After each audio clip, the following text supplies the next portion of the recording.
please excuse the fact that one of my eyes is really red. My allergies are just like so bad right now. Also, please excuse the fact that there's stuff back there.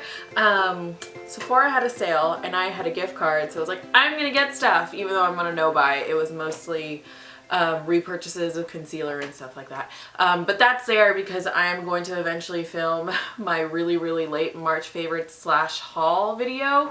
So yeah, just ignore that and ignore my left eye. I have the next Flashback Friday video for you guys today. This is going to be the start of the indies section of this series.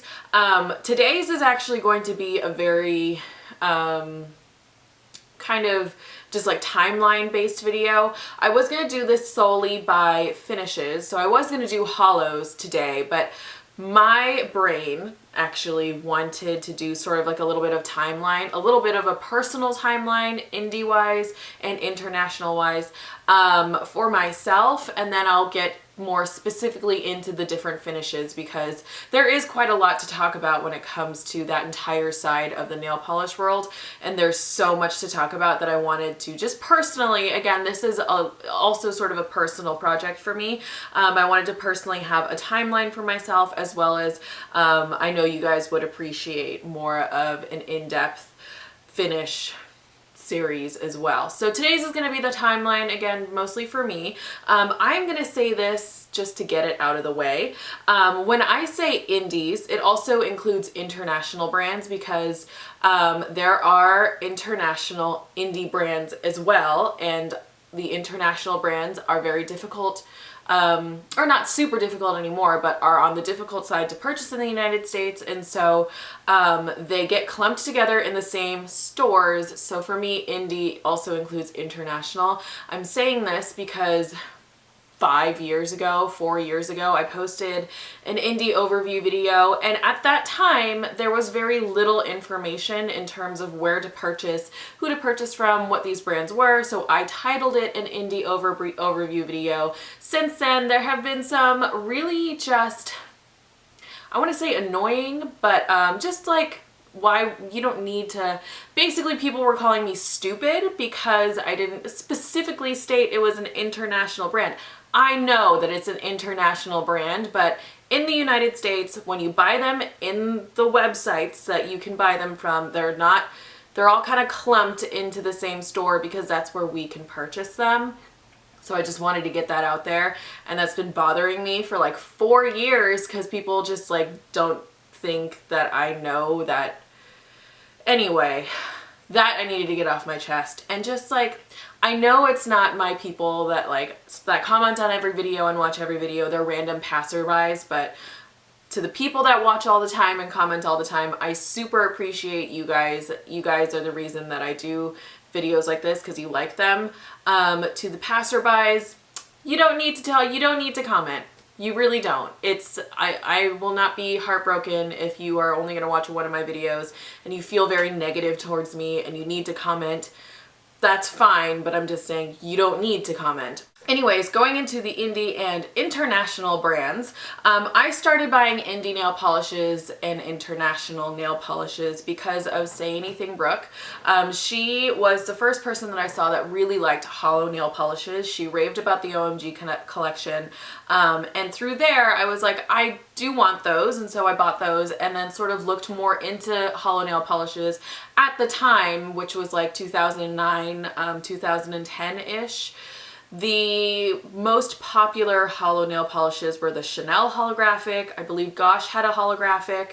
OPI had a very, very small collection of DS designer series colors that were hollow. They had My Private Jet, and then Nubar had a green hollow, and so it was a very, very small selection of hollows. I believe Color Club actually had 2 as well, but it was a very limited release, and it was really hard to get your hands on, and it was just not available in US markets. And so I was watching a Say Anything Brooke video one day, and she was talking about Llarowe and how you could purchase hollow nail polishes on Llarowe by a brand called Hits, and they were all based off of Greek gods, and it was just, she was raving about the fact that actually you could get a red hollow, and she had never seen a red hollow, and it was actually very, very red, and she just went off on this this whole tangent on it, and I was just like, I need that. So I also went on to Llarowe. At the time, Llarowe was still selling international and indie brands, and they had actually quite a small selection of brands that they were selling, but it was just kind of like hollow heaven for me, for someone that really loved hollows. It was really exciting to find them. So Hits was a brand that I purchased from, that I purchased off of Llarowe. Glitter Gal, Ozotic, which were both Australian brands. Lynnderella, I believe, was another Brazilian brand, and those were like the first bunches of hollows that I ever purchased. I remember specifically I purchased Hits Aries because it was the red that Brooke was talking about. Lizard Belly by Glitter Gal was a huge one that I wanted to purchase. Lynnderella, I bought the purple one and the gold one. Ozotic had hollows as well as sort of like speckly duochrome types of colors and like duochrome glitters, and so it was just kind of like a heaven for me to find all these like crazy different nail polishes that I'd never seen before. So my first initial goal when purchasing indies was to get hollows. From there, the chunky glitter trend sort of like skyrocketed, and so people were going crazy for Lynnderella. At that point, Lynnderella was very, very difficult to purchase. You had to specifically order off of Llarowe, off of like a special order form, and do like special orders with her, and it got huge, and it was really crazy, and they were really expensive. And I remember Connect the Dots by Lynnderella was like the biggest thing because it was the first black and white glitter, and then Llarowe stopped selling them, and Lynnderella decided to sell on their own on eBay, so I did manage to eventually get some of them. Other chunky glitters that I started looking at were Black Cat Lacquer, which you could get on Etsy at the time. There was the first couple of KB Shimmer purchases that I did, which had Oh Splat and Clown Puke, which were amazing. And then there were some colors from other Etsy stores because I wanted to look for more indies, not necessarily that you could purchase on Llarowe, but I purchased random colors from like Spectrum Polish, and it was really fun.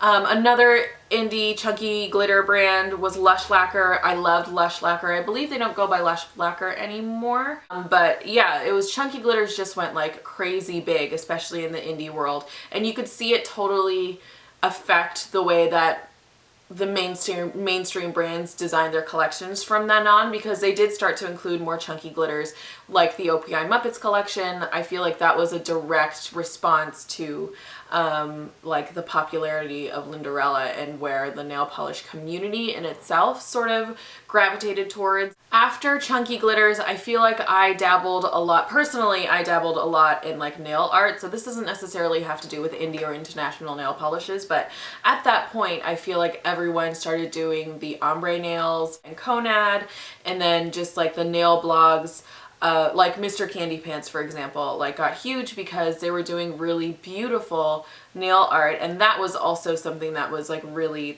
affected like the nail polish community. Like everyone started doing it and started doing nail art as well as using chunky glitters, and it was kind of a cool time because it was a really creative time in like the indie nail polish and international nail polish world. I feel like it really got huge. Like nail art suddenly was everywhere. I want to say around the same time, the opalescent flakies were a trend for a little bit. Picture Polish had a collection of like 4 or 5 opalescent flakies, which were really hard to get your hands on for a while. And it's that clear base with the flakies that look clear, but they reflect like red or green or blue. And Picture Polish was really the brand to purchase from, so I remember getting my hands on some of them. And then as well, that's when Picture Polish really got a lot of attention because of their flakies, and I feel like they really expanded their core line and expanded all the colors that they offered, as well as reached out to a lot of bloggers. They do a lot of blogger collaborations now. After that, the matte and micro glitter thing became super popular, which if you don't know what I'm talking about, then the nail polish Floam, if anybody owns that. I do own the second release of Floam, but colors like Floam got super popular, and matte glitter got really popular. So not necessarily hollow glitter or like huge chunky glitter, but very small micro glitter that was all matte, and it looked like Floam on the nails. I feel like a lot of people did that. I picked up actually a couple through various brands. And then all of a sudden I feel like neon glitter got really popular. That's also when like I started really paying attention on Instagram to the nail polish tag and finding stores on Instagram.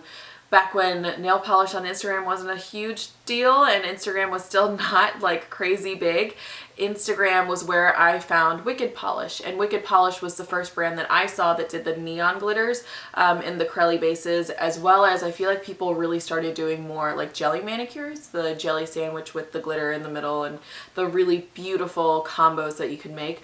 I feel like Holly does them really, really well. She always, whenever she does them, makes me want to do it for like weeks, and I feel like I can never do it as well as she does. But Instagram is where I first found Wicked Polish, and it's still one of my favorite brands. It's still one of my favorite combos of like neon glitters as well. I thought she did them so beautifully. And then from there, I feel like the trend went towards shimmers, specifically like taco lacquer, which became super, super difficult to purchase from. So again, I went searching elsewhere for shimmer nail polishes that I could purchase, and I went back to Etsy because I figured Etsy would be a good place, and I found Starlight Polish, and Starlight Polish is one of my favorite brands because they have my 6 favorite shimmer nail polishes essentially, and I feel like those were all kind of stemmed from people really liking the Max Factor Fantasy Fire nail polish, which was that blue jelly base with the shifty like red to gold shimmer in it, or like the Clarins color, which people call Unicorn Pea, very similar to that. After that, I just like generally kind of pulled back from buying nail polish. I went through my blog, by the way. This is how I kind of mapped out my timeline for indies for myself. After that, I feel like I just in general pulled back from nail polish because transition nail polishes became a thing, and like magnetic nail polishes became a thing, and I don't know, transitions were just generally never something that I really liked because I'm not a huge like long nail person, so transitions just never appealed to me. And magnetic polishes, while they were cool at the time, like just were too much hassle for me. And then after that, in the mainstream brands, they did textured nail polishes, so I was buying a lot of mainstream nail polishes at that point. And then recently, I Love Nail Polish came out with the multi-chrome Flakies, and I love those, and you guys know I love those because I talk about them all the time. And then KB Shimmer just came out with their Birthstone collection, so again, like metallic Flakies are a thing right now. Recently also I got super into Painted Polish by Lexi, which also sort of is a good example of another trend that I've been seeing recently, which is the hollow micro glitter. Not quite super, super fine glitter, but small enough glitter that it's not considered chunky. And then more recently, I've also just been really proud to know some great indie makers like Cirque Colors. She makes amazing nail polishes. Rescue Beauty Lounge doesn't make nail polish anymore, but I loved her nail polishes. And then recently, again, Jess Face 90 has been making her own nail polishes, 90 Lacquer, and they're amazing. So if you guys haven't checked those out, please go check them out. And if you're someone that's super into hollows, she just released a Roy G. Biv hollow collection, and they're gorgeous. And I was very, very tempted to break my nail polish no-buy and purchase some of them, but I'm still on a no-buy, so I'm gonna wait for a little bit. But anyway, yeah, it's just, I feel like my favorite part of indies is not just the beautiful nail polishes that they have made, but also just like the possibilities and like the creativity behind all these brands that I listed before, and all of these like super cool polishes that I've been able to buy and wear and love on my nails because of these people and just their ability to make the coolest nail polish. That's kind of been my personal timeline with indie nail polishes, from where I started buying to just the various brands and trends that I really liked. Again, I'll get super detailed into it when I do each finish. So I'll do a video on hollows, which is going to be next week, and then I'll do a video on chunky glitters, and I'll do a video on, I think chunky glitters will also include micro glitters as well, because I don't have a ton of micro glitters, but it'll also include other sort of trends that the neon glitters, for example, I'll do a video on. And then I'll do a video on shimmers. So yeah, I hope you guys like this very brief overview before I really get into the meat of indie nail polishes. If you guys have any things to add to this sort of timeline, if you guys were into other trends that I maybe necessarily didn't mention because they didn't come up for me, I would love to know in the comments down below. And I would love to know some of your favorite indie and international brands. Just list them in the comments down below. In this description box for this video, I will also link a ton of stores that you can purchase nail polish from, indie and international brands. Now that Llarowe's out of the picture, I'll have some other stores to purchase from for you guys as well. If you guys are new to my channel and you liked me, barring that sort of rant that I went in the beginning of this video, please give this video a thumbs up, and if you could subscribe, that would totally make my day. Again, if you liked me enough to want to watch more of my videos, it is free to subscribe. So yeah, I hope you guys are doing well, and I will see you guys soon.